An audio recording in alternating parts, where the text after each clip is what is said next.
What's up, everybody? It's John Rubin at Sin City Sports Investments here on the Pick City YouTube channel with another exclusive interview, this time with GoGetEmSports. And it's an exciting day because it's March Madness, the morning of. The anticipation is thick. You can cut it with a knife. Go get 'em. How you doing? What's up, man? Thanks for having me on today. Big day, especially with March Madness coming up. Great night last night in those those 4 games we saw, but today's the real deal, and it starts today. So.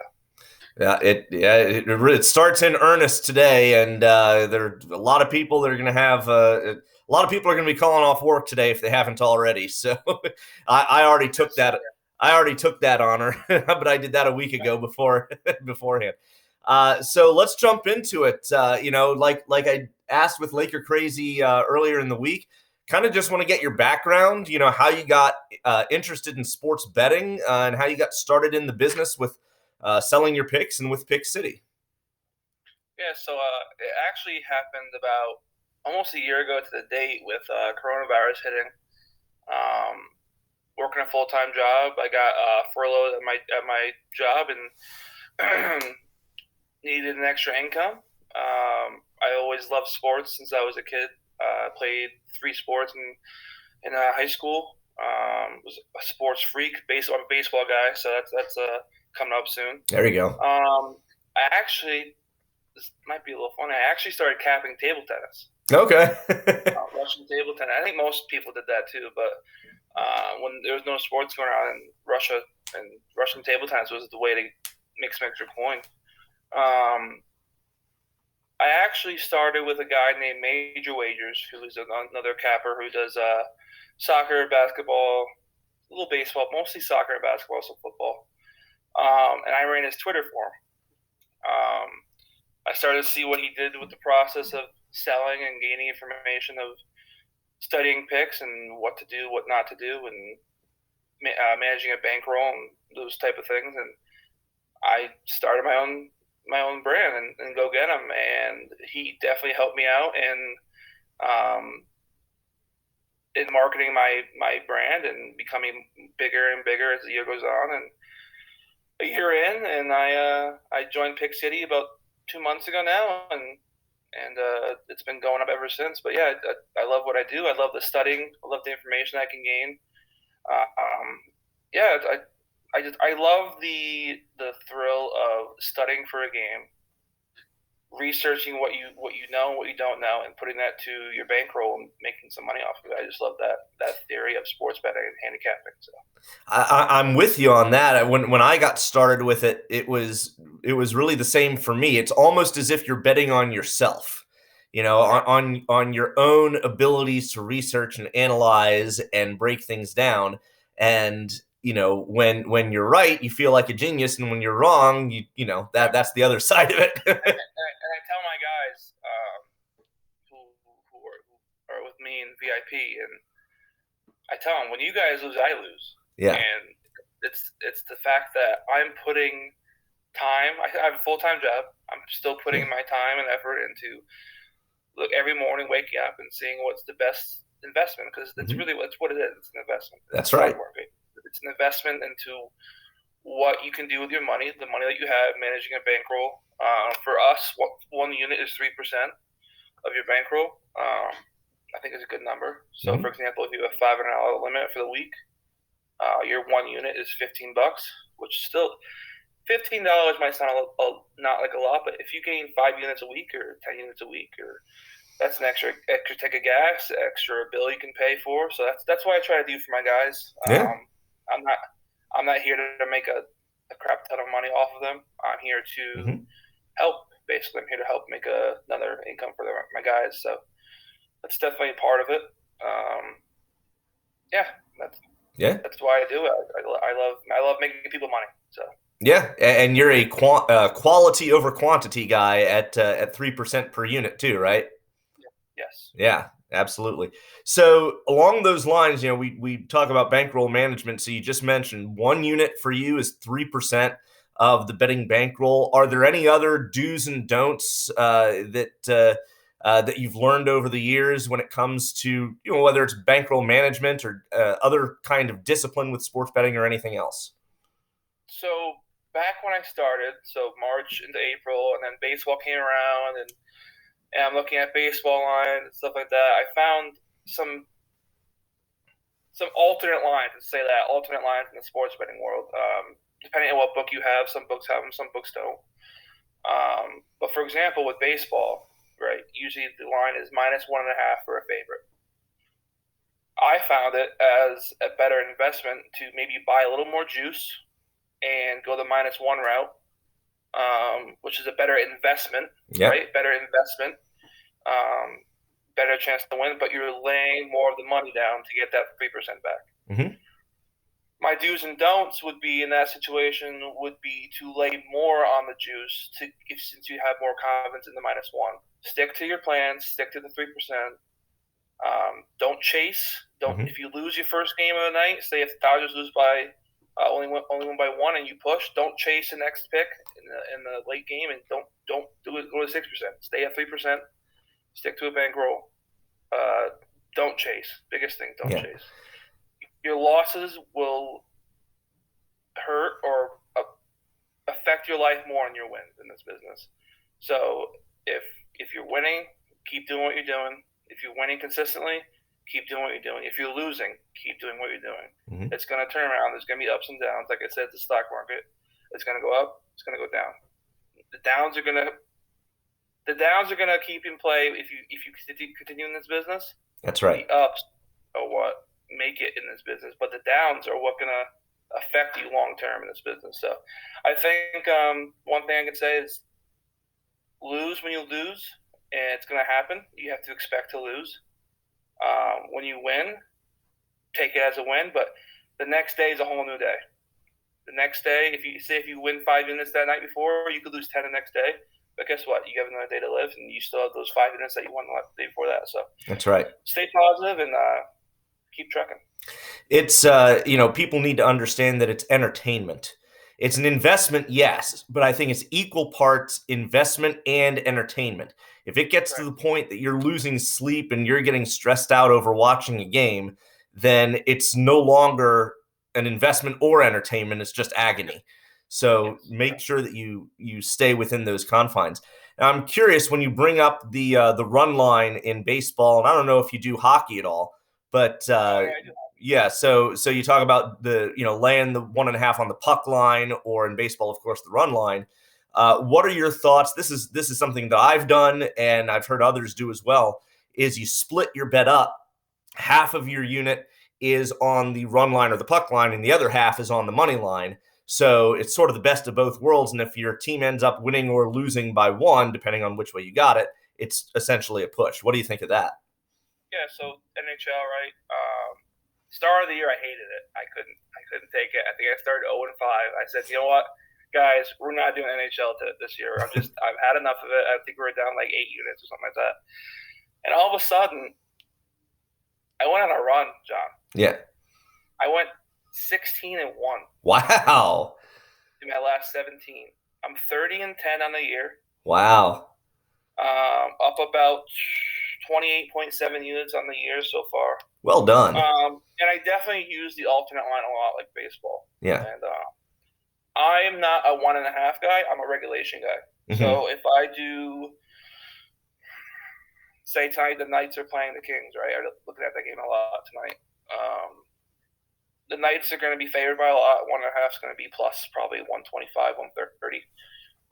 I'll do the -1 at -135, 145 around there, and I'll do the regulation only. Mm-hmm. I don't believe in winning by 2 because I think that's a hard gig in the hockey business. Sure. Especially this time of year, a lot of games are getting won in the shootouts this year overtime, which would be your -1 as a push. But if a team, like you said, it's regulation only -1.5, kind of the same thing. But -1.5, you win with the plus money, obviously. But regulation only, if your team's blowing them out, you win 2 bets. Yeah. Basically. And same with you. If you put 1.5, you win by 2, right? That's still, but you still get the plus money. So I definitely get the 1.5. But I stick to regulation only and the -1. Oh, it's a good plan. I like that strategy. That's excellent. You mentioned your rough start to the hockey year and your unbelievable success since that tough run. Are there any individual bad beats or lucky wins that really stand out. I mean, you mentioned too the losses tend to stand out more than the wins. They tend to stay with you. So everybody's got a few good stories. What do you got? I got a lot, man. Not to say we don't succeed over here at Go Get 'Em, but we have definitely some tough losses. All right, perfect example. It was 2 nights ago. Yep, 2 nights ago now. Lakers playing the Timberwolves. I had no action on the game beforehand. None. Didn't like the spread. Didn't like the line. Don't like the Lakers without AD. But they played pretty crappy the first quarter. Yeah. It was a tie game. A lot of points. 30-30 game. I said they have to be winning at a half. They have to be. There's no way you lose a half to the Timberwolves, right? So I'm looking at the line. It's jumping from 1.5 to a live bet. 1.5 to 2.5 to 1.5 1. I get it at 1.5. Watching the whole way through the second quarter, looking good. Up 4, up 5, up 6, down to 2. I'm like, we're still covering. We're up 4, John, with 1.9 to go. Okay. They throw it in to the half court. I know where it's going. Timberwolves bang a 3. They win by 1.5, and I lose my absolute mind. That's just one of them. Another one was a couple team totals that didn't hit. With I think Gonzaga was one of them. Gonzaga had team total was like 79. They had 74 with like 3:30 to play. And they had it with 78 because they put all their subs in and they just stopped playing basically. And that's just team totals are tough because you want one team to score, right? But you want the other team to have quick possessions and like fast play and like driving layups and not running plays in their system and stuff like that. So another point is when you're looking at team totals for a certain team, you want to look at the pace of play for the other team. If the pace of play for the other team is slow, the possessions for your team who you need to score is going to be down. Right. Because they run set plays, they run pick and rolls, they run coaches calling plays. But if you're facing a fast-paced team, you're going to get that total probably over to what you want. But yeah, totals are tough beats. Last night, I'd say it was a tough beat in Michigan State. I did not have anything on that game, thankfully. So yeah, I was definitely worried because Michigan State's so up and down. But I had to have some action last night. So right. Had Michigan State -1. I bought half a point before the line went to 2. Again, as you know, they went to overtime and absolutely just crapped the bed. So I'd say that's a bad beat. But yeah, we've had plenty of them. I mean, we're still here. We're still kicking. Of course. We got 4 plays today in college basketball. So we're still here. I mean, yeah. You got to take the losses with the losses, the wins with the wins. Keep pushing. Man. It's a grind. People have got to understand it's a grind. If you think that everybody's that Caps Picks is out there driving Lambos and living in multi-million-dollar estates, you're sorely mistaken. It is a grind. And I've talked to some guys who I'm on the East Coast like you, and I've talked to some guys who I client on the West Coast, and after say a tough hockey game late at night ends at 1:30 in the morning my time, and they text me, they say, "You still up?" Yeah, man, I'm still up. I'm getting ready for tomorrow. Yeah, I got to look at the first line to come out for NBA at 2-3 in the morning. You know what I mean? So, and I have a full-time job in front of that. So it's definitely a grind. It's definitely a passion of mine, and like you said, it's definitely a long-term investment. It's not a one-day quick bank, and it's definitely a struggle sometimes. And if you go on these bad runs that some people have, and like I've seen people start on Twitter with a couple hundred followers, and they go on a streak of 7 days of just not winning, and they stop. Yeah. 7 days is definitely a lot. A bad week's a bad week, but you have to keep going. You have to manage your bankroll. You have to money manage to have those bad days. Like I said, if you go to a blackjack table, you go to the poker room, you go to spin the roulette, you have to expect to lose. Of course. And you hate that mindset if you're a money guy, but you have to expect to lose. The house does not lose, John. Right. That's for sure. 85% of the money last night was on who? Michigan State. Right. And guess what happened? Right. So those are other lines you have to look at too. Football is a huge, huge thing for me with money. percent of money, percent of bets. Action Network's a great app for that too. If you want to look at percent of money, percentage of bets on certain teams, it definitely does matter, and people don't understand that. I mean, the biggest needs for Vegas are some of the biggest losses and biggest wins for them in the year, and that's a huge part of gambling. You have to get where the money is. So. No doubt. And so as we sit here, only about 2.5 hours from tip off for March Madness, we've talked about basketball, talked about hockey. You just brought up football. What is your, and you brought up ping pong even. So what is your favorite sport to bet generally, and why? It's definitely tough because as the time has gone on from this past year, I've definitely learned a lot more about sports. I have never played soccer. I have never played hockey. But John, Yeah, those are my top two right now. It's crazy, man. It's like picking a bracket. Most people who never watch college basketball usually do pretty well in their bracket. Right. It's amazing. Maybe the less you know, the more you know. And I don't know, but hockey, like I said, we're 30-10 in the year. I mean, that's nuts to me. Soccer, we're about 75%, John. That's incredible. It's amazing. Last year's numbers were nuts too. I mean, we didn't get enough hockey last year because of Corona, but soccer was my best sport at like 73%. Crazy. It's nuts. That's incredible. Baseball is up there at like 65, 67. Look at numbers now. So the pattern that I'm seeing with your favorite sports, soccer, hockey, baseball, are all low variance sports, right? I mean, the fewer, I mean, it doesn't take a math major to figure out the fewer the points are scored, right? Yep. Then the more each individual point or run or goal matters, and it's tough to say that it's easier to cap because there's still juice involved, but yes. In a sense, it is because, say NBA, for example, you can have 250 points scored in a game, so each individual point is much less impactful. Yeah. Going on another run, we did go. College basketball is great for me. I had my partner who helps me with college basketball. We have a couple of guys in this development, but we were at 70% for the year until about late February, early March. Started hitting a little rough patch because the tournament started and teams gave up on themselves, and bad teams weren't playing well anymore. They weren't playing hard because they knew their season was over, and we had to realize that. But basketball is really good. NBA is always tough for me, and I don't know why. But yeah, baseball, soccer, NHL, UFC is a no for me. I cannot do UFC, but yeah, those three are my top. And baseball is right around the corner, and I can't wait.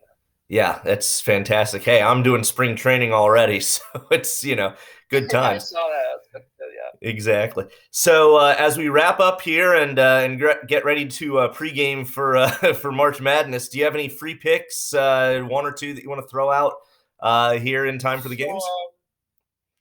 I have my card set for today. This morning, I woke up kind of early, looked at the lines. I'm going to give out my whole card today. Oh, man. Okay, here we go. So for basketball today, just basketball. I've not done hockey and not done soccer. A couple games in soccer I like today, but I'm going to do what everyone wants to hear. Well, yeah, I mean, who cares about anything besides college basketball today? I mean, let's be real. Right. So, my pick of the day today, and I have some backup research on this one, all right, which you love. Yes. Taking UNC. Okay. UNC -1, buying the half at -120. Mm-hmm. I have 3 units on that today. Wow. Okay. Going for 9% return. Now my pick of that is this: Roy Williams, right, is 29-0 in first round games. Goodness. 29. Is that a large enough sample size, John? I would say that's sufficient. Yes. 29-0. The statistician in my brain says yes, that's okay. If that streak ends today, I'll be fine with that. Because I did the research, and 29-0, let's make it 30, right, yeah. John? So 29-0 first games. UNC, I'm more with college basketball. I usually pick the better guard play. But this team is huge, John. This team is. They play 2 centers at the 5 and the 4. Rebounding machines. And if they start shooting, watch out for this little run they might go on. Our next pick is the first game today in Virginia Tech and Florida. I have Virginia Tech -1. Okay. -110 for 2 units, so 6% return. Wow. All right. My next game is Rutgers, the upset over Clemson. The upset meaning the seeding-wise upset, but it's not a betting upset. Rutgers -1 at -130. Taking a little bit off the juice with the money line. Sure. Taking the -1. 6% return, which is 2 units. Sure. And my final play for college basketball is a 3-team parlay. Oh, boy. Getting +239 back. Okay. Laying 3%, so you're getting oh, goodness. a little over 6% return. Right. It's Loyola Chicago. Right. Purdue. Mm-hmm. And my pick of the day in UNC to all win outright money line. So excellent. Well, it's going to be an action-packed Thursday for sure. In case you missed that and don't feel like rewinding for whatever reason, we've got North Carolina. You're going to have to buy the hook and get to -1, lay -$1.20. Virginia Tech -1, standard juice -110. Rutgers -1, you have -$1.30 on that one. Right? And then you've got your 3-team money line parlay, which will pay out +239, Loyola Chicago, Purdue, and of course, we already mentioned North Carolina. So it's going to be a fantastic day. Go get them. Anything else you want to add before we go? Again, with March Madness, man, it's a long tournament. A lot of teams. Lower your volume, okay? Yeah. You do not have to cap every single game. Yeah. I've had multiple guys text me this morning. I was just woke up. They said, "You have picks for every game." I said, "Are you on crack?" It's not the bracket. I don't know how many teams are playing today, dude. There's no way that anybody should be giving you picks for every single game. Right. Pick your top 4, pick your top 5, pick one. It's not about the volume. It's about what you get back in return. That's right. Well, especially if you're at 3%. Think about it. If you're at 3% per bet, and you've got 16 games today, right? That's there you go. That's what is my math brain? 48. That's a lot of percentage, John. Yeah, it's literally almost half your bankroll that you'd be risking. You don't want to do that in any one day. That's bad. And just to wrap it up here, I can't stand when people come up to me and say, "Hey, this capper, yada yada yada, has a play for 30% of your bankroll." Oh, that's terrible. I say, get out. Yeah, run. What is wrong with you? Yeah. 30%? Yeah. You bet 3 times and you lose, you're done. Yeah. Done. Yeah. So I tell these guys, biggest thing, and anybody listening, manage your goddamn bankroll. That's right. Please. Do not go forward in one pick. Do not wake up this morning and say, "You know what? I got $1,000 in my betting account today. Mm-hmm. I'm putting that in UNC." Don't do it. Right. Don't. Yeah. I'm giving you a guess, basically. Yeah. I'm giving you a guess. It's an educated guess. There's research behind it, but at the end of the day, look, you're guarantee. Right. It's not a guarantee, especially in March. Of course. Especially in March. Look what happened yesterday in the Drake game. Look what happened yesterday in the Michigan State game. Mm-hmm. Nothing is a guarantee. Well, I get people who message me sometimes with a free pick and say, "Hey, why didn't that hit?" Yeah. Well, I don't know. It didn't. My research didn't comply with what I was thinking, and guess what, man? It didn't hit. Come back tomorrow for another one. It's just you have to accept the loss sometimes, and that's the toughest thing for some people. The most successful sports bettors in the world will hit upwards of, I wouldn't say even they exceed, but upwards of 60%, 55 to 60% winners, assuming standard -110 juice, right? Well, what does that mean? 40 to 45% of their picks lose, and these are the best of the best of the best.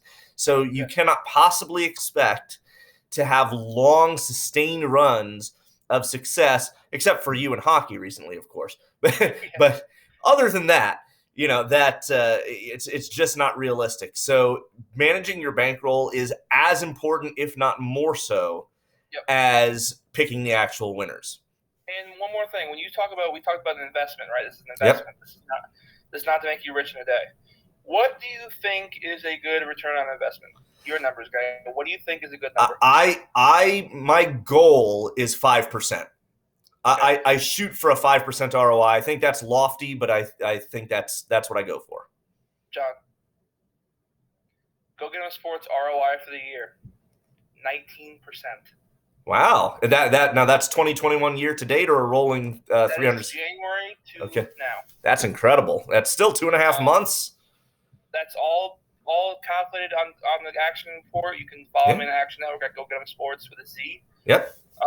It's all there. We document everything. We're transparent. We document everything. We go on some nice runs, John, and I think we are one of the best that I've seen numbers wise. I've talked to many guys who've been doing this for 20 plus years, and they don't see numbers that we put up. And not to brag, but I think we're right there with best of the best. Yeah. Hockey, soccer, last 30, we are 125 or 64, ROI about 8.5%. That's Up about 50 units. I mean, join, guys. yeah. Join Go Get 'em Sports.